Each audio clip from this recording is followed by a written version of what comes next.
Okay, welcome everybody. I always find this really strange that this whole hybrid thing, because I think there's 10 people online so far, then they're coming in. Usually they stream right in, so it's a little weird to have a split audience like this, but a lot of folks really appreciate it. So welcome everybody. Let's get going. I'm going to need some help. Oh, with the clicker? Yeah. You've got the magic touch, buddy. Hey.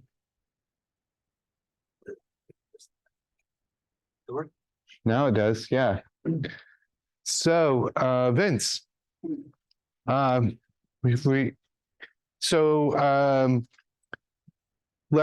month we announced that TC Owens has resigned from the board of directors, and the board of directors put together a little thank you gift to thank TC for all that he's done with the club.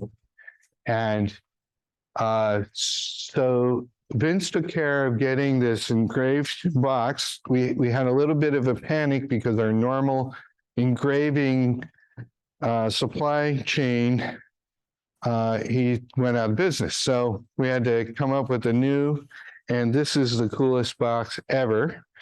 And inside of here, a number of the board of directors tied some flies to go along. And so this will be, Vince, you'll be taking care of passing this along to TC, thanking him for all that he did for the club. So isn't that cool? So there we go. Now we know why we're getting a wireless mic.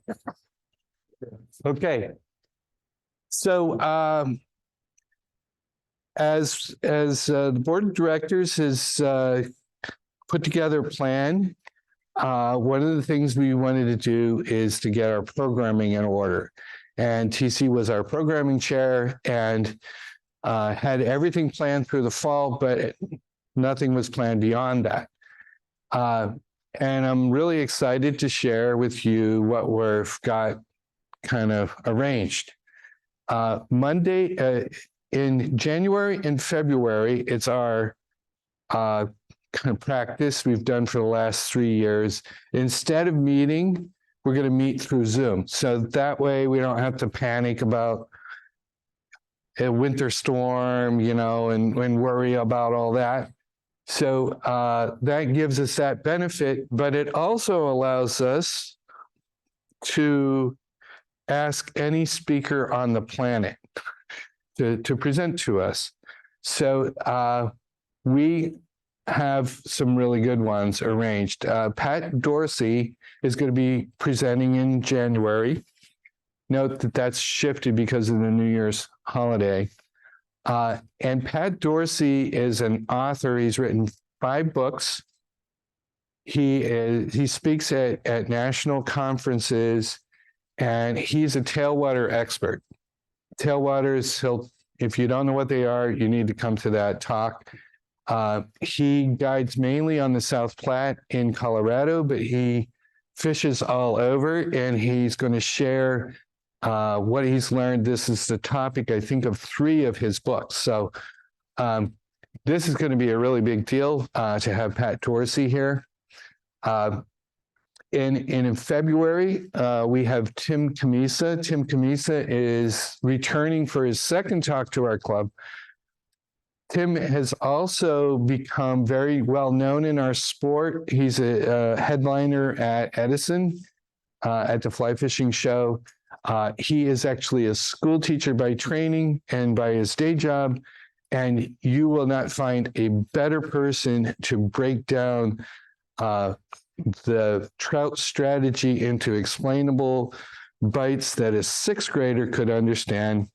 And that's what Tim Camisa will be presenting on. So that both of those meetings, January and February, Zoom only. And more to come on our March meeting. March meeting, we're going to be back here, and we're going to be doing the first ever gear swap. And right now, that's an idea in incubation. So if you ask me about what is the plans right now, I can only refer you to Pam Walker and tell you she's thinking it through. Oh, and I'll just tell you, our May speaker is going to be George Daniel. Okay, some opportunities that are coming up, and they're coming up soon, is the world's largest fly fishing show is in Edison, New Jersey, the last weekend in January. And we normally take a crew there. It's a lot of fun to go with the group. We stay overnight in a hotel for 2 nights, and we leave here bright and early on Friday morning and return late on Sunday. Just contact me and join the group. I've got a bank of hotel rooms set up. The Keystone Anglers from Franklin, PA are going to be there as well for the first part of that weekend. We always have a good time together, get together at the end of the day and enjoy a few drinks and talk fishing until, yeah, it's a lot of fun. We have, this is kind of a rolling announcement here, but we've got a date set for the fly fishing school, May 4. We're ready to accept reservations. Everything is set. We're getting publicity polished right now. And Bill is here in the room. And if you're interested to reserve a spot in the school or have a buddy who this would make a great Christmas present for, contact Bill. We can get you a seat. It's a great experience. Okay. If you're new to our club, and there are some people that are online that are new to our club, we encourage you to subscribe to our emails. We send emails out to over 400 people, and that QR code will link you to the email sign up. We'd encourage you to like our Facebook page. This is where we also announce what's going on, and that QR code will link you to that. We'll just let you know that we make recordings of all our program meetings, and they're available on our YouTube channel. This QR code will link you to the channel, and you can look at, for the last 3 years, all our program meetings. So tonight's will be there, hopefully tomorrow. And lastly is just remind folks, especially online, if you're new to the club or you're not a member, that everything we do is not funded by FFI. We get nothing in return for your membership to FFI. That goes to National and helps to do the programs that National does. But everything that we do is funded by donations, your participation in rod raffles, that kind of thing. And it is amazing how many people join us, especially now that we're doing this online outreach. And they say, hey, I really like that club meeting. Here's a few bucks. And that's how to do it. You just hit that QR code. And we've really been very fortunate. The folks that have joined us online have been overall very generous in helping the club. All right. So it's now my, where do I start in introducing Jack? Jack and I have known each other for 30 years, probably. Fished together a lot. A lot of the photos that are in the presentation I took. That's because his other buddies don't take pictures like I do, but How's that mouth? yeah, that I took that photo. So Jack is a hunter and a fisherman, and that combination, he's an incredible hunter and an incredible fisherman, and he's an incredible sight fisher. So if you're going bone fishing, you want Jack on your side because he can see things that mortals can't see. And if you want to go carp fishing, Jack has got an incredible eye for this. He knows how to be stealthy. He knows how to see things. And it makes him especially well suited as a carp fly fisher. If you're new to the whole concept of carp fly fishing, I can think of nobody better to break it down for you than Jack. He's the one that I know knows our local rivers and does really well on them. So without further ado, let me introduce Jack Littleton.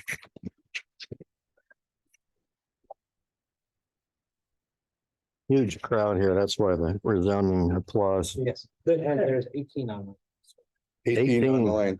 Do you know the names of those online? Some of them, yeah. You want me to read it? No, is J.C. Smith one of them? In case I disparage him, I want to know if he's listening. I do not see, there's a couple anonymous people, but I do not see anyone named Jason. All right, Let me cue your presentation. all right. J.C. is critical to me Oh. as a carp fly fisherman, so. All right, Just with that. You may see if I can turn off. We're good to go. we're dimming lights. Yeah. All right. So I'm going to start, rather than tie a fly, I've taken some pictures. I've got 73 slides. To keep everybody awake, I better move fairly quickly. It'll be faster if I do the fly tying with slides rather than you watching me do a lot of lines. Perfect. So I do own a Norvise. I do like it for those who want to know. I did not use it for the fly tying demo here. It's great for making dubbing brushes if you're ever into that. It's particularly good for that. So for my favorite carp fly is a Foxee Red Minnow. It's directly plagiarized from Bob Clauser's book, except being the engineer type, I couldn't leave the design alone. I had to make a few of my own changes, so I'll go through those. Bob recommends a size 8 R74 hook, which is very small. I was kind of shocked by that. I did use those until I ran out of those. I happen to have 250 size 4 3366 hooks, so I've been switched to those just because I have them. So that's what this is a size 4 hook. And I will pass one around so that those that are here can actually see what, it looks pretty big on the screen here. It's not quite that large. So if you want to see what the actual one looks like, somebody could grab that. There is one. So I start with 4/32 lead eyeballs. Bob likes them painted red. I've done it without the paint. Doesn't seem to make any difference. Hang on a second, Nick. This is Chaz. Sorry to interrupt, but we're not seeing the presentation. Hey. Let's try that again. Hi, Chaz. Hang on a second, you Jack.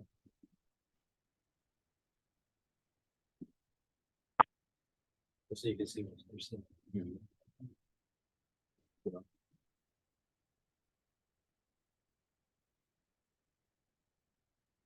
Thanks for saying that. We're good.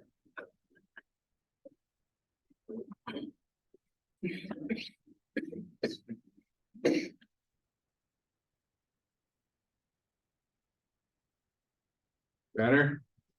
Yeah. Hang on, give me a moment.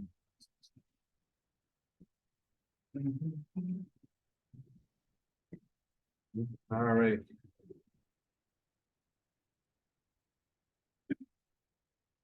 Hey, Chaz, does that look okay, buddy? Yeah, I'm using my phone versus the other thing there. So, yep, that looks good. All right, thanks. All right, so Bye. This is size 4, 3366 hook, 4/32 lead eyeball. I want those eyes to stay there. I tend to do a lot of wraps and a lot of epoxy and things to keep it from spinning around the hook shaft when I fish with it. So it's really on there solid. All right, now this isn't working. All right, so is this working now or are you my clicker? You're good. All right. So I then tie on some lead wire behind the eyeball. Is my normal way I tie it these days. It's not part of the way Bob ties it though. So the next step, I wonder why that shadow is there, is I tie on a foam tail, and you might ask why you would put all that lead on there in the foam tail, and I promise I'll tell you why. The foam tail, if you look, is cut to a point that's intended to look like a crayfish, and I could make that in more of a Y than a point, but I've found that it helicopters in the water and it doesn't fish right if that acts like a propeller when you put the two tails on it. So the carp doesn't seem to be that discerning and one tail seems to be okay. So the foam goes on over the lead. And then I'm back to the way Bob describes it with it's red foxtail, where you cut off a hunk and comb out the under fur. And so for the top of the fly here, it's the dark, it's the black tipped guard hairs from the fox's tail. I ran out of foxtail once, used raccoon. The carp didn't seem to care. It worked just as well, but Bob ties it with red fox. And then I flip the vise over and I tie in some gold crystal flash and bronze flashaboo, a little longer than the fox. Flip it back over. What did I miss one? Yeah, I missed one. There's a slide in between. I don't know where it went, but the cream colored guard hairs go on the underside of the fly. And then I finish it with Enrico Puglisi style fang stone guard on the front. And I've got a link, so I directly plagiarize that from Enrico. He does a nice job of showing how that's done there. I typically tie them in too long and then decide when I'm on the stream I don't like them that long and clip them off. I was nervous when I first put them on, thinking it might reduce my hookups. I haven't seen a change at all. There's even some, if you look carefully on some of the later slides, you'll see those. I hooked myself. So question of, is that where you want this or you want it? You can do that. Okay. But give me a second to say. The question is, why do you have so much lead and foam on the same fly? And I will hopefully answer that.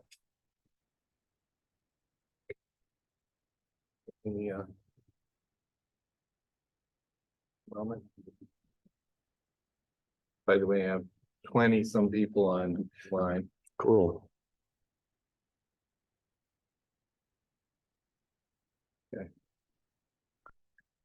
So I have a Foxee Red Minnow tied with the stone guard on the front here in my hand and a bucket of water. So the intent of this fly is that it needs to fish it properly. It needs to be literally on the bottom. And I want it to get there as fast as possible. So with the lead near the eye, the foam tail, when it hits the water, it instantly lines up with the hook eye down, the hook point up, and it rides as fast as it can get to the bottom. It goes really fast. If you didn't have that, it could kind of flutter its way down there. So by putting the foam tail on and all the lead in the front, even if it hits the water sideways, it got to hit the water first. It will land nose down. And then I want the hook point up, and I want it to swim directly on the bottom as if a crayfish is walking on the bottom of the river. So that's why the foam tail and the lead. So that the lead and the foam tail are my ad libs, my adds to Bob's design. Other than that, the design is right from Bob's book. Any questions about that or? But the foam tail doesn't actually make it float. It doesn't kick it up. No, it just makes it align It'll, so that when it hits the water, it aligns it and it drops straight down to the bottom and it gets there real fast. you right there. The foam keeps the hook up. And I want the hook point up so it doesn't catch on rocks. So between the foam and the Belise stone guard, it rides hook point up and it won't hang up on the bottom if it bumps into something. If it does bump into something, it catches on it and it jerks when it comes off. They just turn and go. They don't like that. That's my experience. So I've added those two ad libs to the fly and it seems to work pretty good. I caught lots of carp without the lead and without the foam tail, but I think this is kind of the ultimate to have it get to the bottom fast. And I'm going to talk a lot about why it needs to be on the bottom. So I'll just skip that. Any questions about the fly?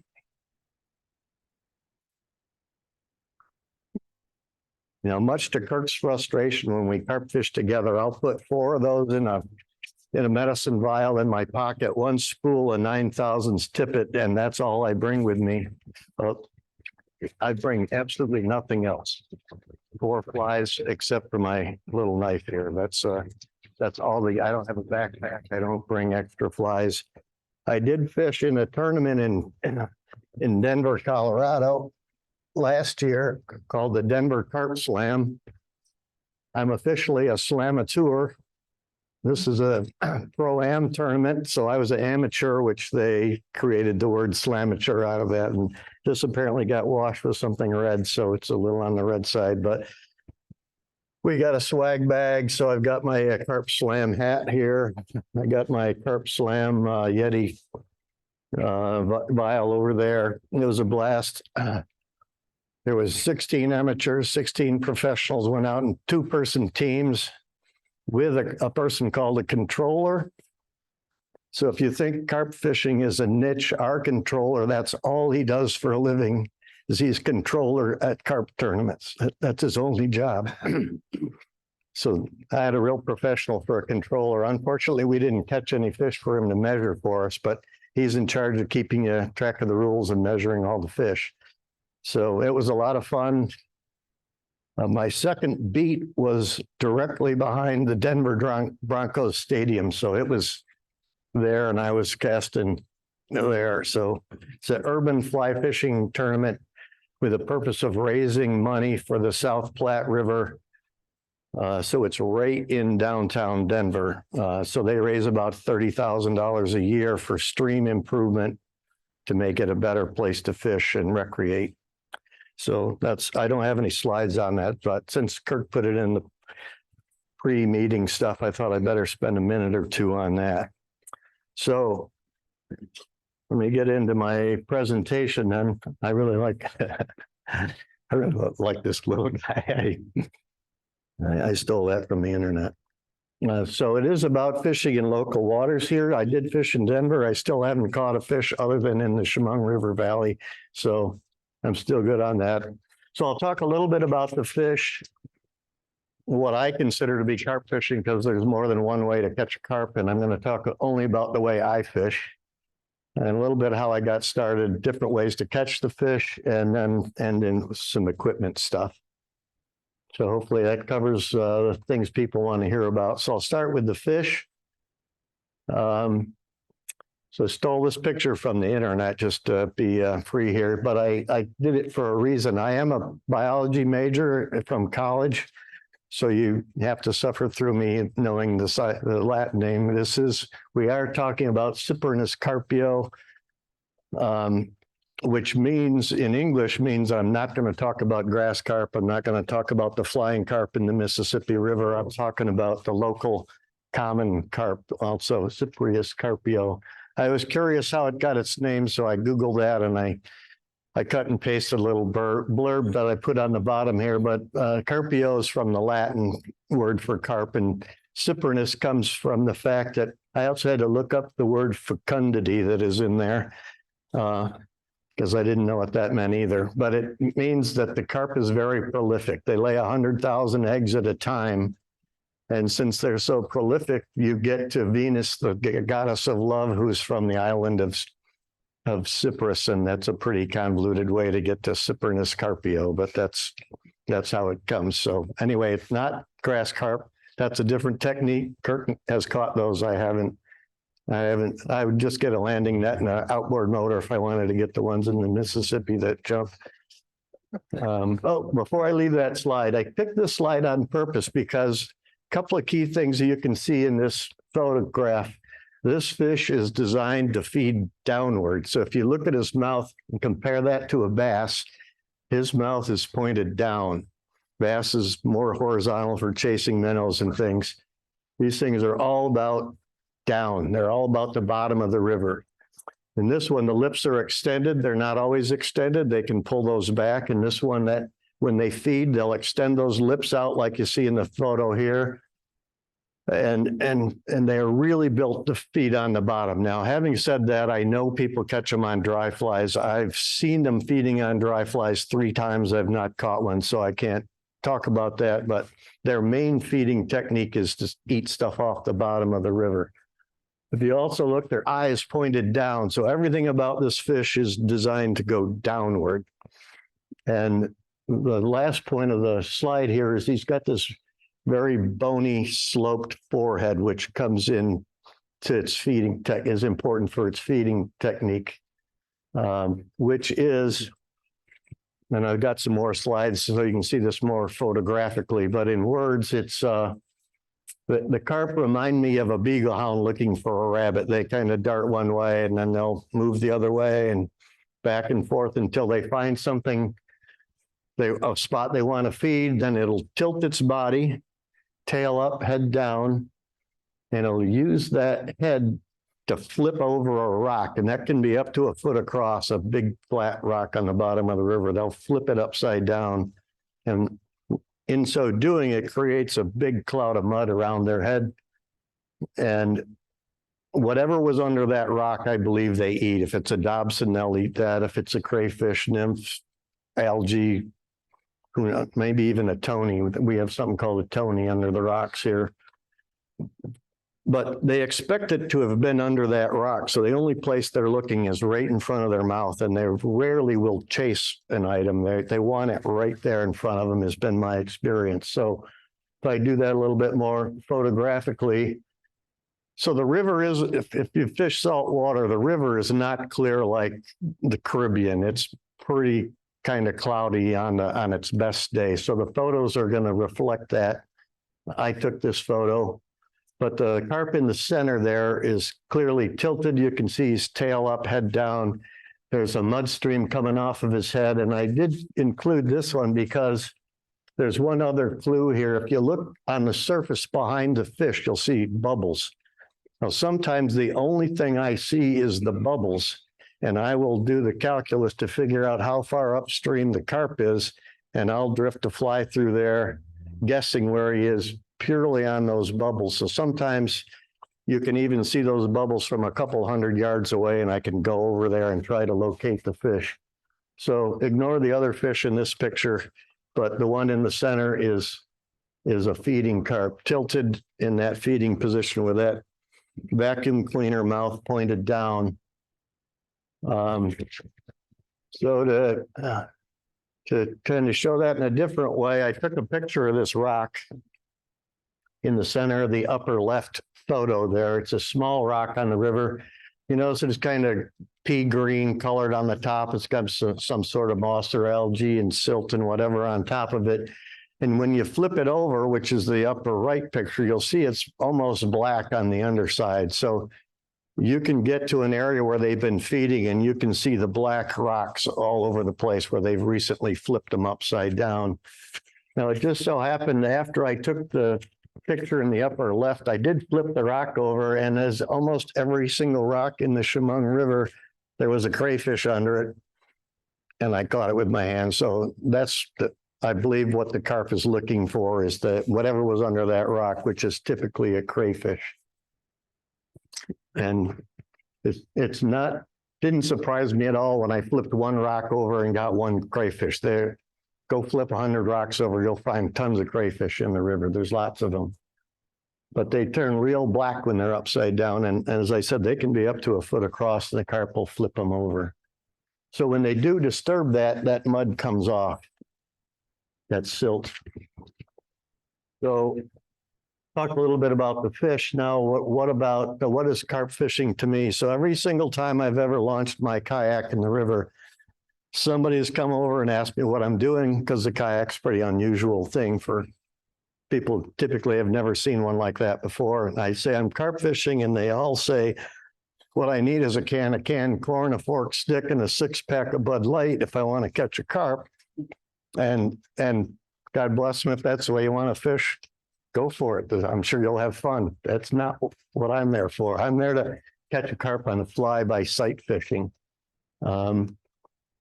So what is that in simplest terms? I've got to see the fish before anything happens. I've got the fly in my hand.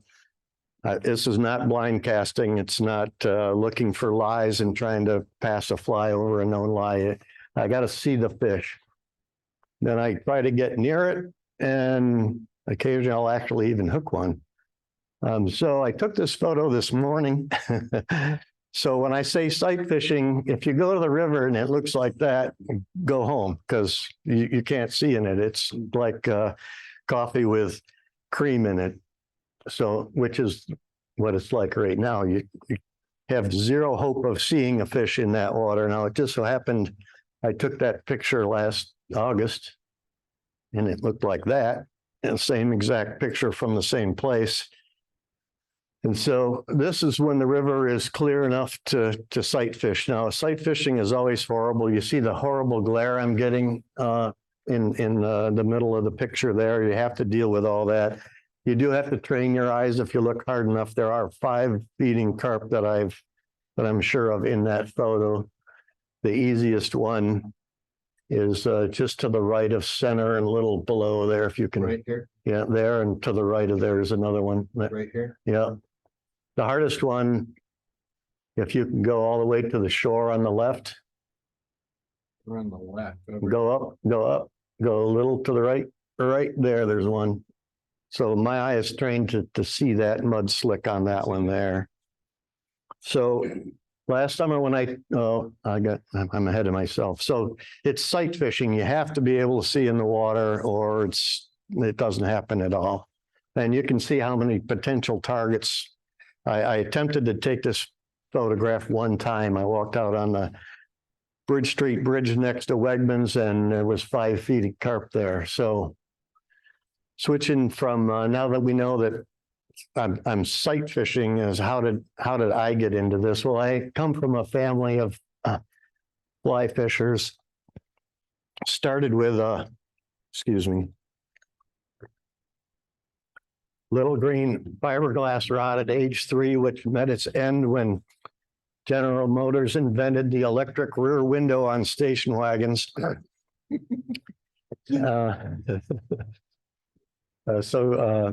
As Kirk introduced me, I do have a lot of hobbies, and if we don't have all night, so I'll only list a few of them there, but I am a hunter, a trapper, a fly fisherman, and a lot of other things. I was a biology major in college, so I like studying new species and learning things I don't know about. So I typically switch species a lot. In the 90s, I discovered bonefish and fell in love with that immediately. Unfortunately, it's 1,200 miles from here, and it's not real handy, whereas the Chemung River is pretty local, and there are a lot of parallels in that both are sight fishing. There's a lot of differences, but there are a lot of parallels there, and they were both very tough fish to catch. So I also have a passion for very large and very strong fish. So my next adventure is I've already signed up to fish Seychelles for giant trevally in 2025. We'll see if I end up with 10 fingers after that one, though. So how did I get started carp fishing? That's why I asked if JC Smith was on the line. So JC told me in 2010, after spending 3 summers, he tried to catch a carp. He's a highly experienced fly fisherman, great fly tyer. He'd caught tons of bonefish, spent 3 summers. He wasn't married at the time. He had nothing else to do. Fished all summer, didn't catch one. 3 years in a row. Said they're impossible. Well, if you want to get me to do something, the best thing to do is to tell me it's not possible. So that I retired right about then and kind of worked. That was my start. But the main thing that JC told me was that they're spooky. They're really hard to get close to. So we even tried dangling flies off of the Botter's Bridge to see if we could sneak up on them vertically and drop a fly down. That was terrible. That didn't work at all. So, but I started with the mindset these things are very spooky and that was the problem to solve. But I didn't really have a clue what kind of flies to use or what gear or even how to go about it. So I got a pry bar out and opened Kirk's fly box out and started there. And I'm not much of a reader, so I mostly plagiarized from the local people here. And since I knew they were spooky, I got my 4-weight trout rod out. I found a carp feeding on the other side of some reeds. I got down on my belly and belly crawled up to the river behind the reeds. I slowly stood up. Carp was still there. I made a cast with my 4-weight rod and a bonefish fly, and I hooked it. They're not impossible. Now, as far as I know, that carp still has that fly in its mouth, but I did hook one, so that was my start. So I started with my favorite bonefish fly is a Ververka's mantis shrimp as the upper one.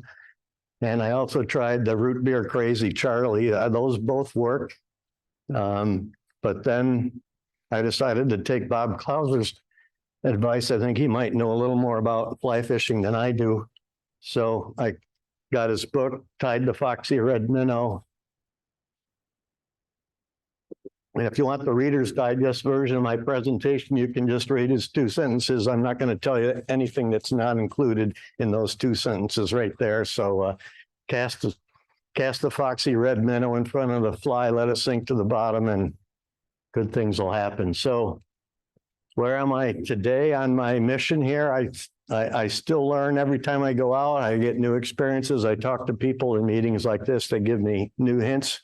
I try new things. Kirk describes my fishing day as a constant engineering experiment where whatever's working, I stop doing that and try something else just to see what the outcome is. So I do learn all the time.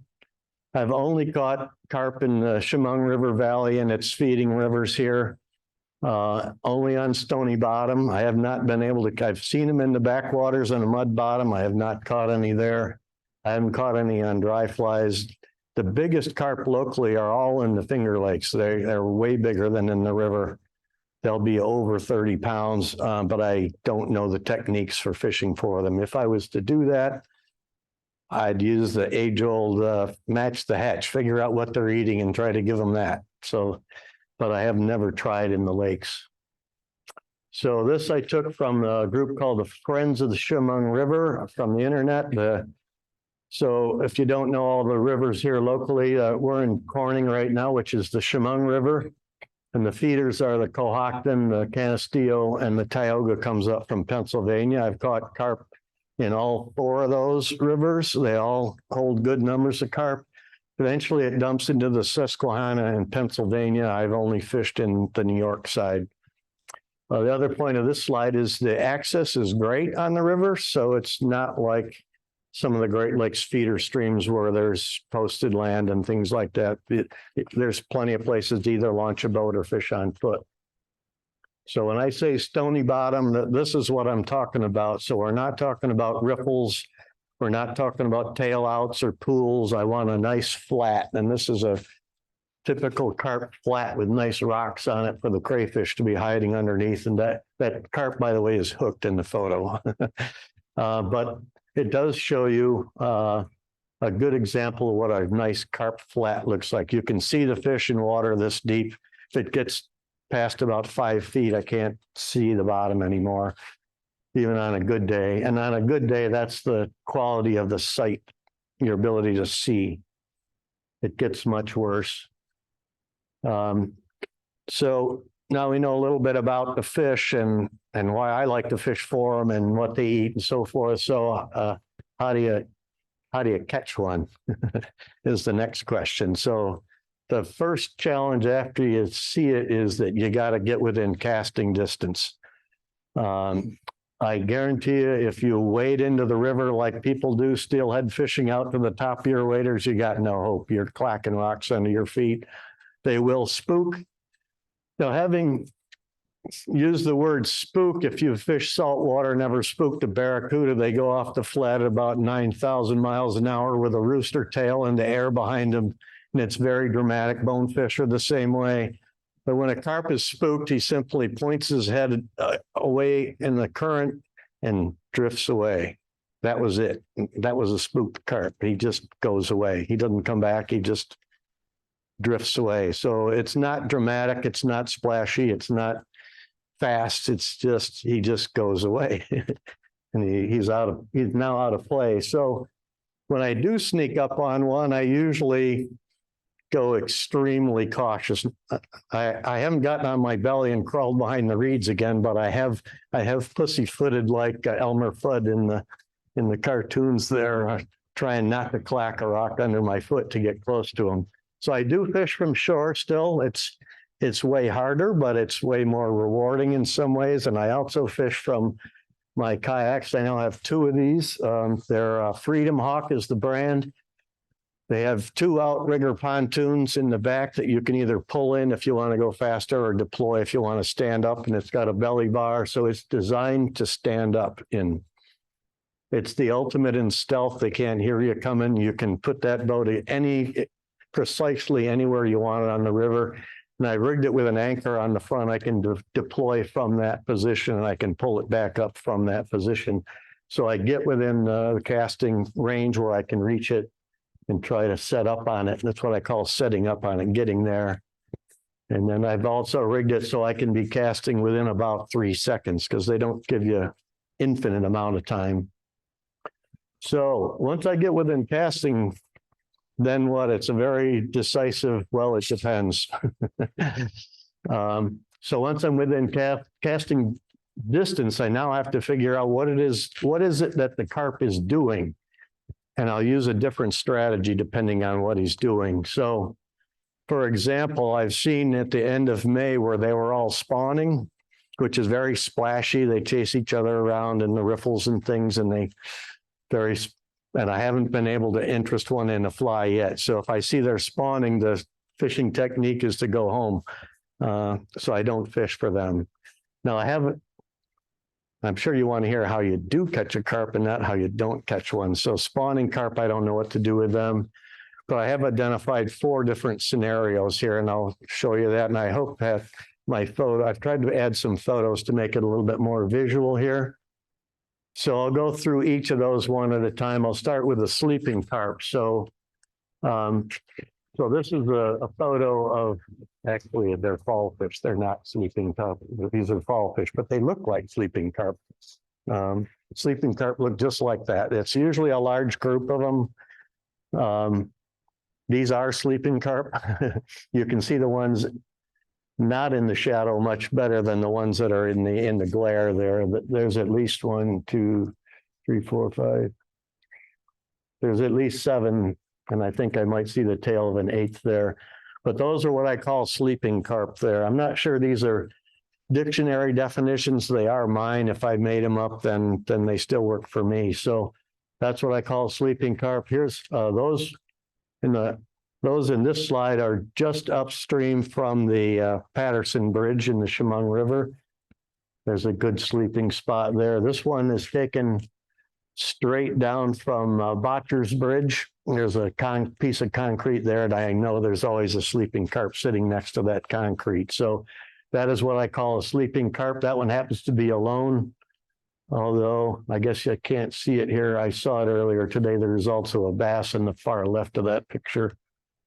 So in words, the key of what I call a sleeping carp is they're suspended. They're not near the bottom. They're not near the top. They're someplace in between, and they're not moving. They're in typically slack water where they don't have to expend any energy to be there. They're quite often not oriented in the same direction. You'll see some pointed in various directions. So if I kind of go back to that now, you can see the carp in the glare here. He's pointed towards us. There's another one pointed towards us over there, and some that are pointed in different directions. It's typically slack water. They're not moving. They're just there. And you always see it. There's quite often a school, so you always see a great big monster that you want to catch in there. So fishing technique beats the heck out of me. I have no idea how to catch those. I've made thousands of casts. I haven't got one to blink an eyelash at a fly yet. So if there is a technique, I don't know what it is. But at this point, I don't fish for them. I just walk away. And I go back to looking for what I call mudding carp. So this is the slide I showed earlier. There's about 5 mudding carp in there. So you can see the mud plumes if my eyes trained. So I don't know how well anybody else can see them, but I've trained my eye to find them. So right in here. They're relatively easy to spot. It doesn't take too long to train your eye to that. One of the reasons I like this slide is it gives you some idea of just how many targets you have. This isn't like, go fishing for 7 days and have one fish that you fished for. You got lots of targets typically on a normal day on the river. So I literally turned my camera the other direction without moving my feet and took this shot. So again, Wegmans is on the far left. That's the north side of Corning is on the right here. There was 5 carp in the first picture, and there's at least 5 in this picture. And if you've got the super trained eye, you can even see the bass right there, sitting there. But there is also a smallmouth in that picture. So that's a carp right here. that's a carp there. There's one up and to the left. There's one far to the right there. If you go all the way to the right from there, right on the edge of the photo, you can see the lit down right there. Now, if you go towards that green tree next to the high line pole, go to the right of the top of, no, downstream. Go to just to the right, just a little bit more, just down a whisker, Oh, right here. there. And there's another one right there. So that's not unusual to have that many targets in that confined an area. So each one of those is a potential target, and I'll fish for those in one at a time, usually go for the closest one. So this is a much closer up view of a mudding carp taken from the Bridge Street Bridge. He's tailed towards you. You can see the mouth is down, tail up, and the cloud of dust coming off while he's feeding there. So in words, a mudding carp, the key thing to look for there is the mud plumes. The water depth can be from 6 inches to 5 feet. They may be deeper than 5 feet. I can't see in the water deeper than 5 feet. So I typically am fishing relatively shallow water. The good news is on the sleeping carp, if you find the sleeping carp, you'll almost always find mudding carp in the perimeter around their sleeping spot. So sleeping carp isn't always bad because they'll be out there feeding. So they're typically feeding alone. They're not feeding as a group. So how do I fish for those? The good news is that these fish are eating. They want to eat something. That's why they're doing what they're doing. They're 100% catchable, but it requires a really accurate cast and timing plays a role, which not a lot of fly fishing is timing quite so critical as it is for this. When to cast, I mean by timing. And that the basic technique is, as Bob Clauser described it, you cast in front of the carp, get that fly right to the bottom, which is why it's so important to have that fly get to the bottom so fast. And then it stays on the bottom the whole time.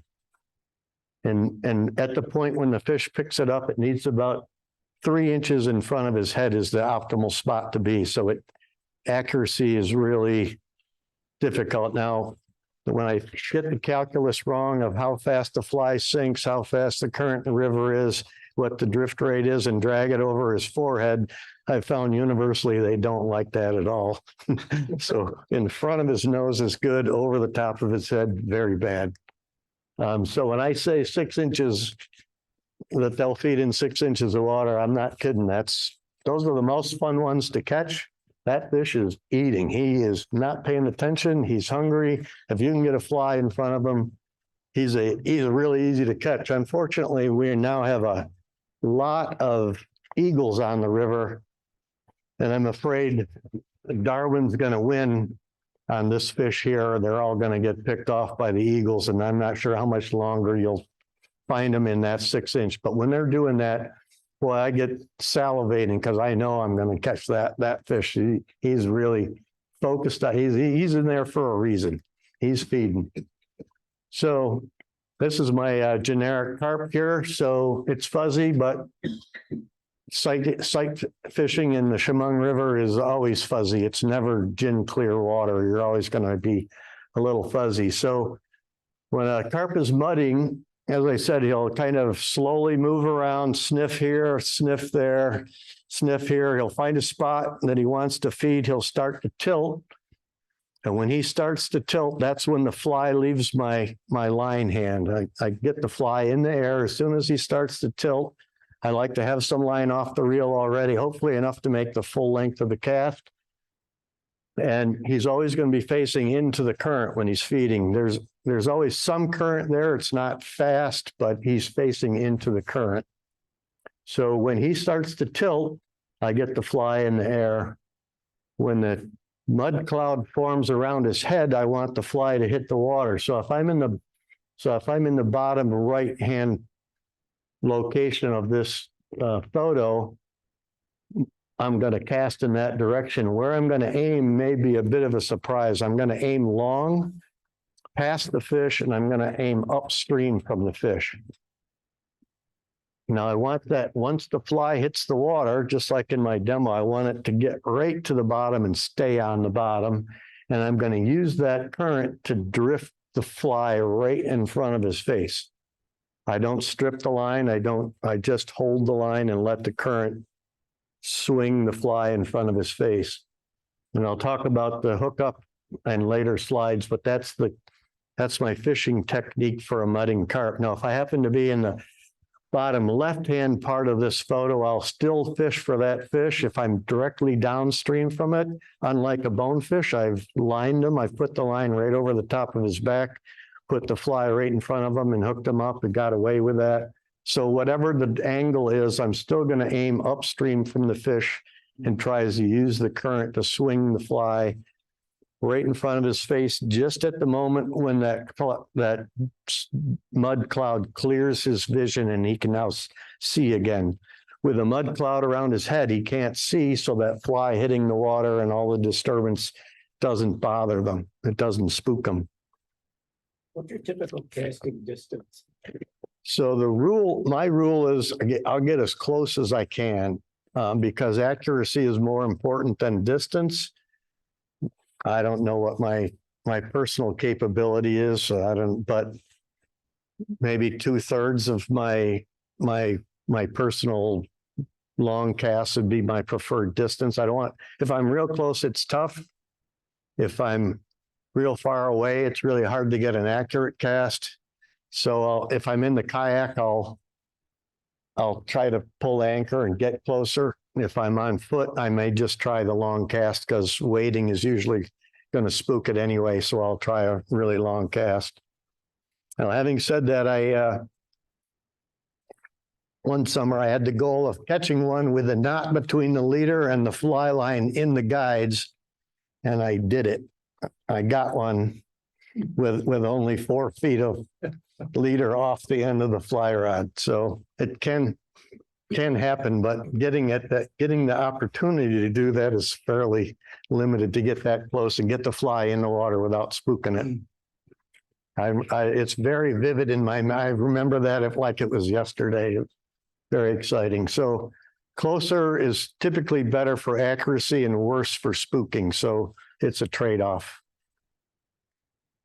Good question, though. So don't worry about, so my preferred angle would be the one I've shown here. If I have a choice, I'll be slightly upstream from the fish, but I don't really care.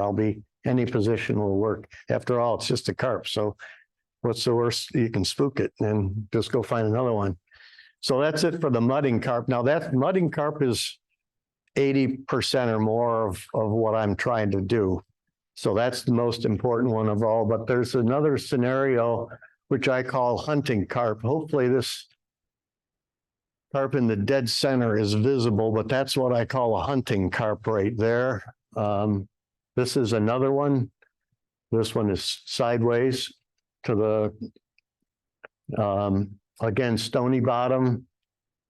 But those are what I call hunting carp. This is a particularly small one there. By the way, the smallest one I've ever caught or seen is 4 pounds, and it's a mystery to me how they get from a carp egg to 4 pounds, because they must be there somewhere, but I've never even seen one. So this is also a hunting carp, and I love this photo. If you look carefully, there's a really nice smallmouth riding right on top of the carp's back there. Now, almost all of the big smallmouth that I've caught in the river, I caught casting at a carp, and all of a sudden a Polaris missile came out of the water. Well, carp don't jump, so that was my first hint that a carp didn't eat the fly. And this bass just comes ripping out of there. So that's probably 15 or 16-inch smallmouth there. Pretty nice one for the river. And you can see he's riding right on top of that carp, and he's there to steal the carp's lunch. That's what he's all about, and it's very common that they do that. So I'm not at all surprised I got that photo of the. Hopefully you can see it as well as I can. I know I got my eyes trained to see fish in water. So in words, what's a hunting carp? Well, the difference between the hunting carp and the sleeping carp is that they're moving all the time. They don't stop. The sleeping carp are always basically dangling from a string. They're dead still in the water. These guys are always moving, and they're always close to the bottom. They are trying to feed. They're just not creating those mud clouds. Occasionally, there's no absolutes in nature. So occasionally when a hunting carp feeds, there will be at least a small cloud of mud when he picks something up. But typically they're not flipping rocks over and really tearing up the big, huge 50-foot long mud plumes. So how do I fish for hunting carp? I consider them the most catchable of all the situations. So when I see one, I get fairly intense because I expect that I have a decent chance to catch it. I typically cast very far in front of it because it's moving, it's facing into the current. And if I put it close to it, I know I'm going to spook it. So if I put it way upstream of the fish and just leave the fly on the bottom until the carp gets close, then I typically don't spook it, and I got a crack for them. Now, sometimes I give them a long lead and then they go off and flies over here and fishes over there. But again, it's just a carp. Don't worry about it. So when the carp gets close enough, I think he'll be able to see it. I'll give it a hop. I'll just give it one quick strip. It'll come up where he can see it, and then it'll dive back down into the rocks. And then when the carp comes over, if he's going to eat it, you'll see him tilt. You see that mouth extend. You'll see his whole body just shudder like a Sears shop vac hooked onto your cellar floor. He'll shudder like that. And if I see that shudder, he gets it. So visually, so imagine that this is a different fish than the last time I showed this slide. But this time he's a hunting carp. He's not going to mud. He's just facing into the current. He's going upstream. He's associated with the bottom. He's moving. So where I target him is way out in front of him. I put it, as I said, depends on the speed of the current, the speed that the fish is moving, but I give him a long lead, leave the fly on the bottom till he gets close, hop it once. Good things tend to happen. So that's how I fish for the hunting carp. Last group that I've identified, I think I stole this term from Kirk, is aquariums. So this is an aquarium here. And so you can see there's quite a group of fish in the photo, some of them feeding, some of them just hanging out. but it's a group, whereas the mudding carp are typically a single individual feeding by itself. So the thing I call an aquarium is a group, and mixed in with them, if you see the fish with the white tips on the fins, I believe those to be fall fish. I'm not the expert on fall fish, but I believe that's what they are. You can also look in the bottom again, if you want to get to Arrow Kirk, there's 2 smallmouths there. So mixed in the aquarium, it'll be quite often a mixed pool of fall fish. So the carp down, right near the bottom, go left, right, oop, go right. There's one. There's one. See, I got the fish eyes. Oh, right. And then there's another one right there. So those are smallmouths. The ones with the white, I believe to be fall fish. Again, I'm not the expert, but quite often those will be mixed in the aquarium with the carp. So there's a smallmouth a little closer up. And if you look, got your fish eyes, there's a couple like probably chubs or something like that. There's one here and then there's one up. So in the aquarium, you'll get a mixture of different kinds of fish. So in words, an aquarium, the key difference between the aquarium and the sleeping fish is that all the fish in the aquarium are moving. They're kind of milling around. Some of them might be fishing, or feeding, I mean. They might not be feeding, but they're always moving. It's typically in fairly slow moving water because they stay there. They just mill around in one spot. So the Right. fishing technique, I consider the aquarium kind of a low probability. Now, having said that, I put my anchor on my kayak next one afternoon and caught 4, which is a huge day, any day that you can catch 4. I caught 4 in 1 hour and one aquarium one time. More often I make 100 casts and I don't catch any. And then I get bored of fishing there and I move on and try to find a mudding carp. So I do fish the aquariums. I do catch some there. Not always. It looks easier than it is because there's so many targets there and you just get kind of. So I'm also a duck hunter, and duck hunting, you're trained not to flock shoot, which means you see 10 ducks go by and you just pull in front of the group and pull the trigger, but instead you pick off an individual and you target the individual. So I've taken my duck hunting experience over to carp and I try to pick out an individual fish. And since the water is fairly slow moving, I give it a fairly short lead, about 3 feet or so. If the fly gets to the bottom and the fish hasn't showed much interest in it, I might hop it once or twice to see if I can't. If he's interested in it, he'll let you know. You'll see him change and head for it. So imagine that this is a carp that I've picked out in an aquarium. I picked my individual fish. I want to try to catch it. He's not really mudding. So I'll target fairly close in front of him, but get the fly to the bottom and give it a hop. So those are kind of the scenarios that I've seen in the river that have resulted in me catching fish. So if you get to the point of not spooking it, you got close enough to make a cast, you've identified what kind of fish you're fishing for and come up with a strategy. And there's a lot of words on this slide. I'm going to do these one at a time on later slides. So I'll kind of rip through this. So the whole process here of hooking and fighting a carp, this is a visual sport. So if you can see the fly, I try to watch it. If I can see it go into the carp's mouth, that's nirvana. It happens about 1 out of every 20. But I actually physically see the fly go into its mouth. The rest of them, I'm watching the fish, looking for that shutter, like the shop vac on the garage or the basement floor. If I see him shutter, he's going to get it every time. Sometimes I just slowly put some pressure on it, see if there's any weight there, and if there is, I'll set that.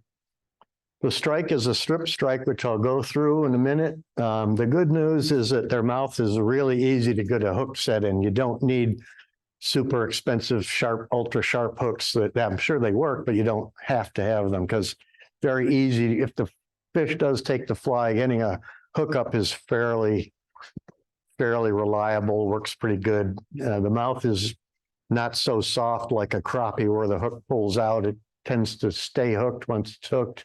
They don't jump, they don't throw the hook. So a lot of good things about a carp that are different than some other species in the hookup part of it. The hard part, see, it's harder on saltwater fish, but once you've gotten to the point where you hook one, the hard part really is getting rid of all that slack line that you're standing on, and it's all around boat oars and other things and weeds and whatever. Getting rid of that, I'll talk about.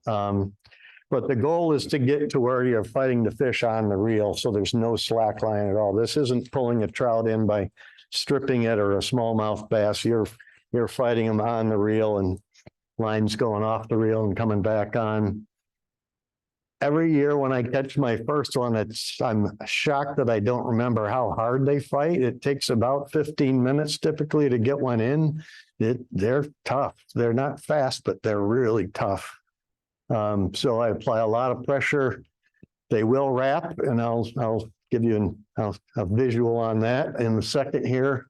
On anything they can find, an old tire, a shopping cart, a dead body, whatever they can find in the river, they'll wrap on it and they'll break you off if they can.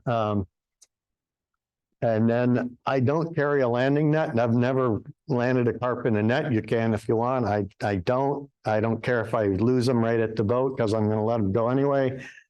But to get the fly back, I got to get my hands on it. So I don't try to get it until I can get his mouth in the air. That's the key point for me, is getting his mouth in the air. Then I know he's ready. If he doesn't let me get his mouth in the air, I'm not trying to net it. And there is one watch out, and Kirk hooked me up with this guy in South Dakota that has a podcast on carp fishing. Oh, yeah. And he and I had a long disagreement on this last topic, but if the carp is facing me when he takes the fly, I found it's not a good idea to strike. Let him hold the fly in his mouth. Eventually he's going to swim away. And as soon as he turns sideways, then I hit him. I don't try to hit the fish when he's facing me. Now, this guy in South Dakota had a PhD biologist who had used X-ray technology to learn how all the bones move in the fish's mouth. And he believed that the fish instantly spit the fly out as soon as they took it in. He may be right. I don't know, but I'm not striking it until he turns. I've seen him carry the fly as much as 15 feet before and not spit it out. So I tried to rationalize that. Why would that be true for me, but not true for him? So if our carp are catching crayfish, what's the first thing that's going to happen when the crayfish gets inside the carp's mouth? He's going to pinch it, right? So if my hook pinches the inside of the carp's mouth, maybe he thinks that's normal. I don't know what the carp's thinking. Probably not a lot, but that may be why it works for me, and it doesn't work in places where they feed on things other than crayfish. But I don't strike if he's facing me. So let me go through that a lot slower. So here's the ultimate in close-ups. I did not take this photo. I stole it from the internet, and you're probably surprised to know that I added the fly and the fly line in the bottom there. Pretty classy. My artistic skills there, huh? So this is a carp. So this is a real photo of a carp and a not so real photo of a fly and a fly line. But you see the carp is tilted. He's got his tail up. He's got that mouth pointed right to the bottom. He's got his lips extended. He's going to suck in water and the fly. He's going to get a whole mouthful of stuff. He's going to flare his gills open. He's going to squirt that dirt and water out of his gills, and he's got the fly in his mouth. And when he does that, as I said, they shudder like a shop vac on the basement floor. That's the best description I've ever seen. Those lips do extend and they do retract. So in this photo, you see the lips are extended. So he's going to suck that fly in. So if I can see that fly, I'll actually physically see it go in his mouth. If I don't see the fly, I'll look for the fish's movement. If I can't see anything, I might just test a little bit, see if I feel weight. And if I do, I strike it. So what's a strip strike? I was taught fly fishing for trout by my father, and as every fly fisherman knows, you set the hook by lifting your right arm to the upright position. And if you do that on a bonefish, the guide will yell at you until you stop doing it. So you strip strike. So you do everything my father told me not to do. As soon as the fly hits the water, I keep the rod tip pointed directly at the fly at all times. If I see the fish take the fly, I take my line hand and I rip it back behind me very, very hard, just shy of breaking the line. That's a strip strike. And you see this, Kirk took this picture, couldn't be better of a strip strike, except you can't see my line hand. Other than that, that's the strip strike. You can see the carp if you look in the photo. He is hooked right there. So that's the strip strike. At that point in time, now you have hooked onto a D8 bulldozer who's headed for parts unknown. You're standing on your line, it's wrapped around the oar and a couple other things in the boat. And he's leaving, and you're going to be into the backing most of the time on a good sized carp. So he's going to be taking all that slack line and more. You got to get rid of it. So I studied this real hard on bonefish. On bonefish, you got like 1/10 of a second to get rid of that backing. On this guy, you got more time than that. But if you got a knot or a tangle, you got to get it out, because if it gets to the stripping guide on your rod, you're going to break off. So what I do is I strip strike. I'm now in this position where the rod pointed at the fish, strip back here. I got all that slack. What works the best for me is to raise the rod up and move my line hand so that I have a 90-degree angle from the line coming up from the slack to my hand, 90-degree angle over to the stripping guide on the fly rod, 90 degrees up. And then if I do feel a knot in my line hand, I got some time to try to work on it to try to get it out. And I keep filtering the loose line through my line hand until I get so that the line is coming directly off the reel. And I know that's a lot of words. I don't know if that describes it for everybody or not, but that's really about the hardest part of the whole thing, to be honest with you, is getting rid of that slack line. I lost a lot of fish before I watched, who's the guy from Walker's Cay Chronicles? Flip pallet. Flip Pallet. I watched Flip Pallet one day and I stole it from him. As an aside, there is a YouTube available of Flip Pallet fishing the Susquehanna for carp with Lefty Cray. And I just watched it the other day. It's pretty good. So that's another thing to watch if you get interested in it. But that's the strip strike. Point the rod tip at all times directly at the fly. Give it a yank. Very rewarding when you feel that weight. And by the way, it doesn't move when you hit it. He stays there. It's not like a trout where you go skittering across the surface. So once you're hooked up, I apply a lot of pressure. I'm leaning back like that because I'm leaning against the weight of the fish. Again, thanks, Kirk, for the photo. That's probably the Tioga. This is the close-up, and settle in. You're going to be there for a while. It's pretty common that they get way into the backing. And if they head for something like this tree on the Mulholland Bridge, that carp did wind up on that tree. I did touch the fish. Use saltwater rules to count it as a catch, but the last known, the fly was still in the carp's mouth.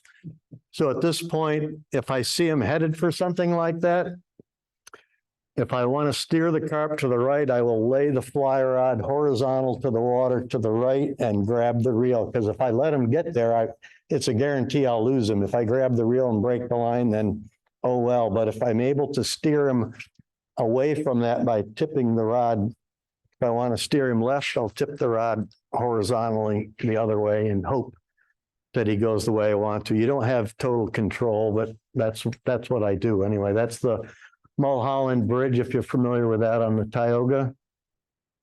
But that carp did tangle, and they will if you give them a chance. So don't let them is the best strategy.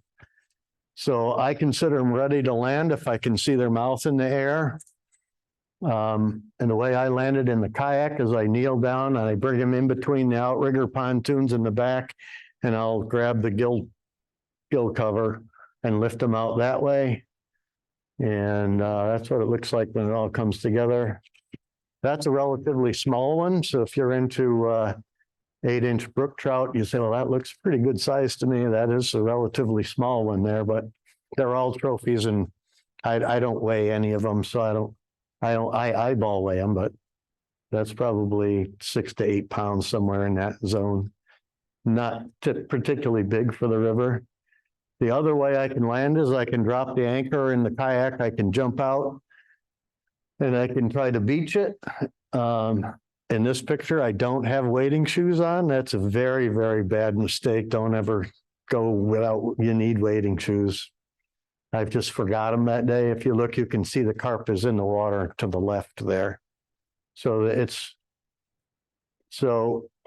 is possible to drag them into shallow water, beach them, and land them that way. That's a bigger fish there. He's probably 10 or 11 pounds.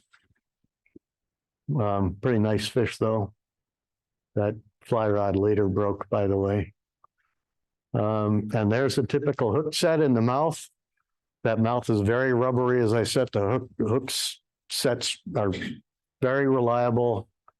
That's the Foxee Red Minnow without the painted eyes, so that still works without the red paint. So red paint I consider optional at this point, but that's an awesome photo. Equipment wise, how am I doing on time? Am I okay? Good, because I'm getting near the end.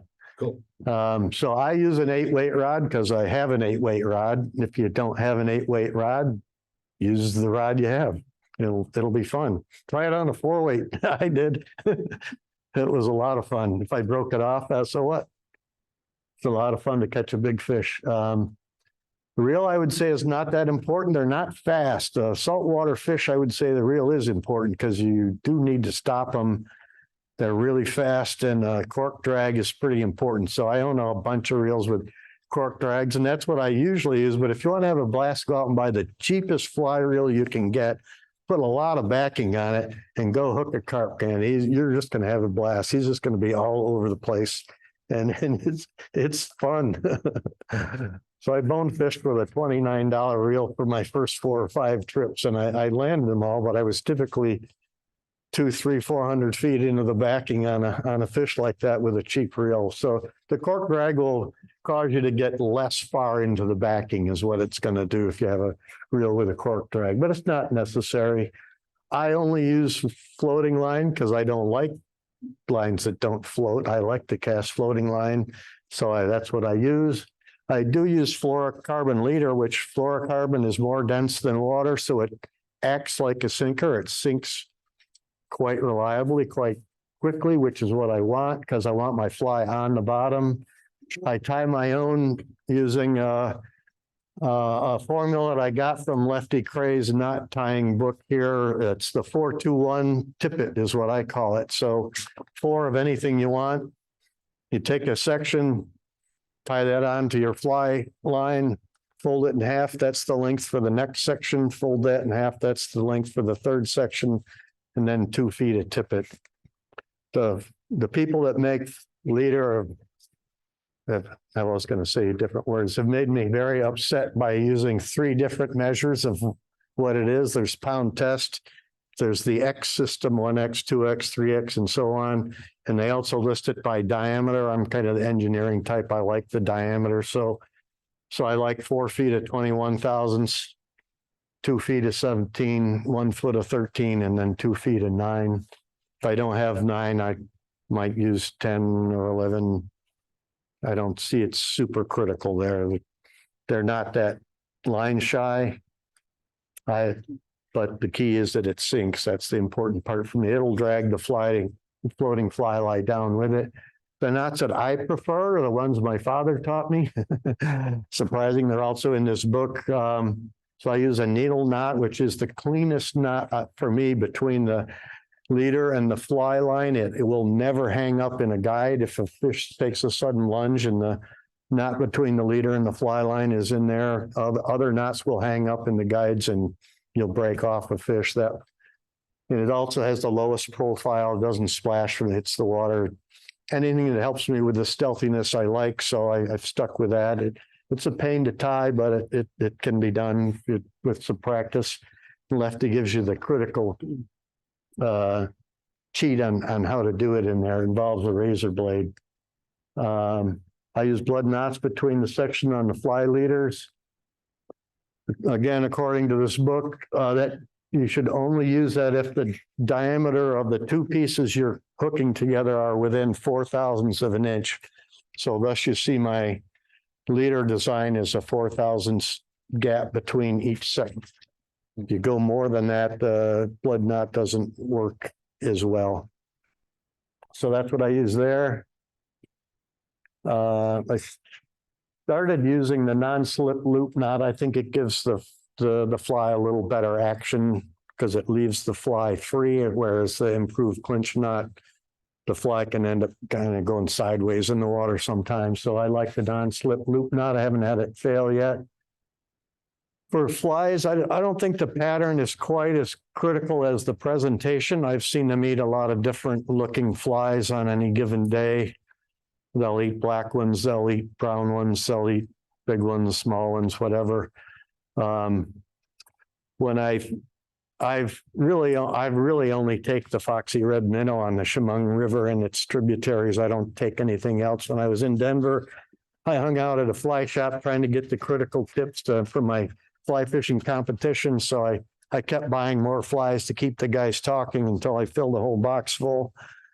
The most interesting one I bought out there, which I hadn't read about, I'll give you the benefit of the doubt there, is this one. It's designed to look like a freshwater clam. Apparently the carp eat freshwater clams. I don't know if you can see that at all, but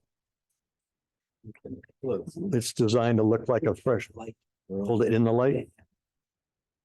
It's designed to look like a freshwater clam. Now our river is full of freshwater clams. There's tons of them in there.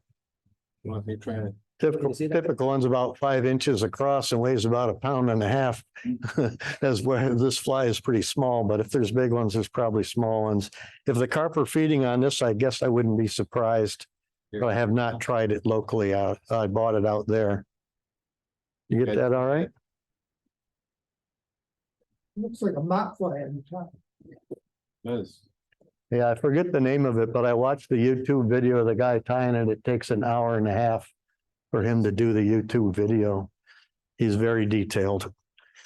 But I have some other ones for those in the room. You can at least come up afterwards and snoop if you want to get more flies. These are ones that the fly shop in Denver recommended for carp in the South Platte River. So I have some other ones I brought with me. Give me a sec. Let's see if I can do it. You can do it. Which way? Let's do it that way. Up, it was on the top right before.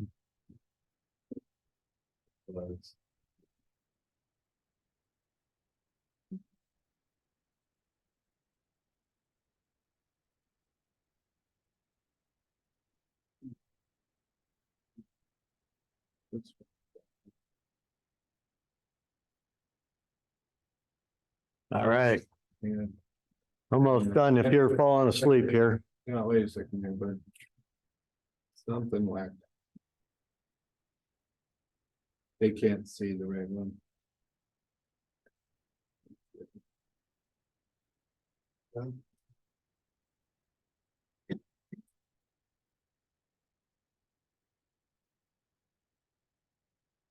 So you're trying to get the visual of me. No, that's not showing up. Oh, the visual of the PowerPoint is not showing up. Oh, there. Those hiding. Yeah. There we go. Got it. Ah, good. We're almost at the end here. So, Okay.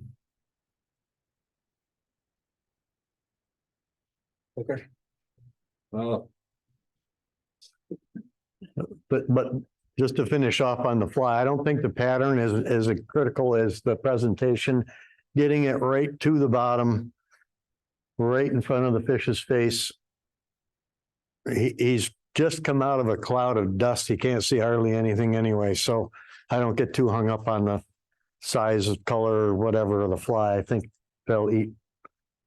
But just like any other kind of fishing, match the hatch is I have a very broad definition. I'm not talking about mayflies on the upper Cohocton. What, to me, match the hatch means whatever he wants to eat, give him that. So if he's eating crayfish, use crayfish. If he's eating Dobson, give him Dobson, whatever. So if I see a change in their habits, I'll do that.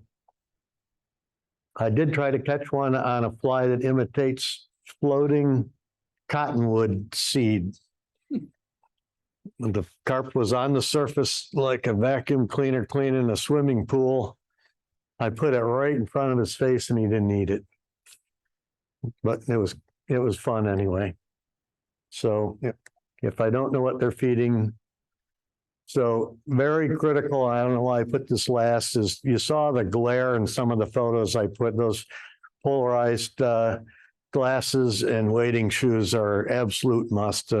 I wouldn't want to cut my foot on something in the river like a old bed spring or something rusty. It would be ugly. So wading shoes are pretty critical, and the Polaroids, boy, I'd go home if I didn't have them with me. So they're pretty key. And the Denver Carp Slam, I will say, of the 32 of us that fished that day, 32 of us were wearing a camo hat, a camo shirt, camo pants, and most of us had a camo buff to put on our face. That's how serious they are about the carp being spooky things. So I quite often wear a blue shirt because I have sky behind me. There we were on a stream much more reminiscent of a trout stream with bushes and trees around it. So they wear camo to hide the fishermen so you don't spook the fish. I've caught them with an orange shirt on before, but Kirk yelled at me, so I switched to blue. So when it all comes together, that's about as big as they get. And I'm not holding that fish out because I'm not that strong. I'm holding that fish like this. It goes from my shoulder past my knee. If you look in that photo, I love to catch big fish, and that's what the big ones in the river look like that.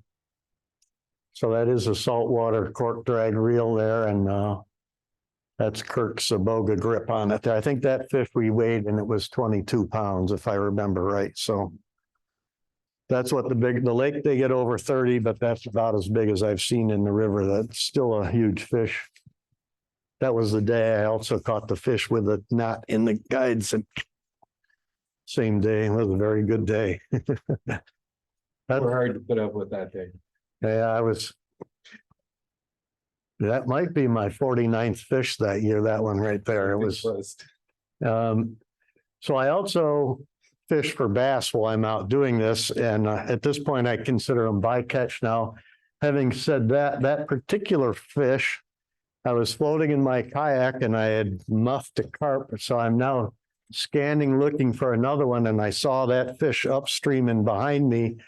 And a cast I'm particularly not good at is the backhand cast. So I just in one motion did the backhand cast. The fly landed exactly where I wanted it, about 5 feet in front of that bass.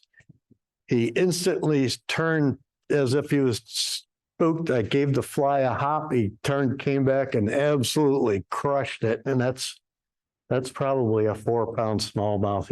He's a big one anyway. That's a nice one. And if you look deep enough in that fish's mouth, that's a Foxee Red Minnow down by his ankles in his mouth in there. So he just woofed that. So a lot of them, we do fish the riffles and the tail outs into the pools and places that are more bassy. But like I said, I do catch a fair number of those casting at a mudding carp. And all of a sudden, the Polaris missile just comes flying out of the water. They're a blast. But a lot of people don't think they get quite that large here in the local rivers, but they do. They're small ones, but you can get some really nice fish there. So that's all I got. If there's any questions. You have any good? You have any good recipes for carp? I've never killed a carp. I've never tried to eat one. Now, I've eaten a lot of other things that might surprise you, but never a carp. So no, I haven't eaten anything from the Chemung River. People tell me it's okay, but I've even released I've even caught a walleye doing this before. So I'll let that go. But I release them, leave them there for the next time. I have a guy who will eat one if I can bring it to him alive. He wants to put it in a tank and, I don't know, feed it cornmeal or something like that for a few days. I don't know. But getting it to him alive is more work than I'm willing to do. So, Vince? When you see the mud line, is that always caused by rocks being turned over, or will they root through gravel and mud? I believe, but I don't have, I haven't read this or validated, but I believe they'll also do what I know bonefish do is get a mouthful of water and they'll squirt it out. And that way they can uncover a potential food item by using that water jet system. Because it's not, the day I took those photos, I could not find a black rock anywhere in the river. So apparently what they were feeding on that particular day, they weren't so much flipping rocks but they were still mudding. So something has to disturb that mud. It's either their nose rooting around or it's that water jet. I believe it's likely that it's a water jet that they're squirting, and bonefish do that. You see, it looks like little hand grenade marks all over the place in the soft bottom in the Bahamas. So they mud as well. They're tilt feeders as well. Sure. What was it, your kayak for the stand-up fishing casting? Is there, did you say yours was a Freedom? Freedom Hawk is the brand, yeah. Freedom Hawk? Yeah, and they're not paying me to say that, by the way, so, but I have two because it's really hard to float 7 miles of river and then paddle 7 miles back up to my car. So if I have two, I can con somebody into going with me. We can have two cars, leave a pickup car and a drop car and float a section. So I've floated all those rivers I showed you on that one diagram there. There's always a drop-off spot and a pickup spot, and we just go from one to the next. Jack, we had some questions on people online about the Freedom Hawk, and somebody asked, how much does that thing weigh? Weighs a lot. 70 pounds is what I recall. It's not a light boat. So it's a very niche boat. It works perfectly for the Chemung River for carp fishing because we can get real close to the river to launch it. We can often get close to the river to fish it out. If you fish the river here, there's a launch in South Corning we call the turkey farm because 50 years ago, there used to be a turkey farm down there, Morrison's Turkey Farm. That bank is pretty steep. I've dragged them up and down that bank a few times. It's pretty tough. Yeah, that would be my comment is you really need two people to manage them. I know you can drag it around, but you got to be super strong. Somebody would ask that. I think it's not a light boat by any stretch, but it's a really stable boat. That's why you get it. Before April of this year, I can say I've never fallen out of one, but I can't say that anymore. I was turkey hunting at the time, but the same boat, and I did hook a pontoon as I was floating on a log, and it caught me off balance, and I went over. So, but casting and floating down the river, I can even stand up in almost all of the riffles going down through. It's that stable. It does a real nice job. But the key is its quietness and its accuracy. I can put the boat exactly where I want it on. If I can see a fish, I can maneuver and get right to the spot I want to be. So I've even pulled the anchor as many as 3 times and moved on the same fish to get the angles and things that I thought I needed to get it, and the distance more important. I do have an electric motor on one, and that's very nice. Especially on some of the stretches of river are fairly non-productive, and I try to just get through those, get to the next flat. The locations of where the flats, where the feeding fish are tend to be very repeatable. If I find an aquarium in a certain spot this week, I go back next week, it's likely going to be the exact same spot. There'll be an aquarium. If I find sleeping carp in a spot, I go back next week, they're almost always there. If I find a nice flat with feeding fish that are mudding, come back next week that are there. If I get a long, deep stretch that's too deep for me to see anything, I just try to get through it. Don't cast until I see one. Are you seeing any muskies on your travels? I do, but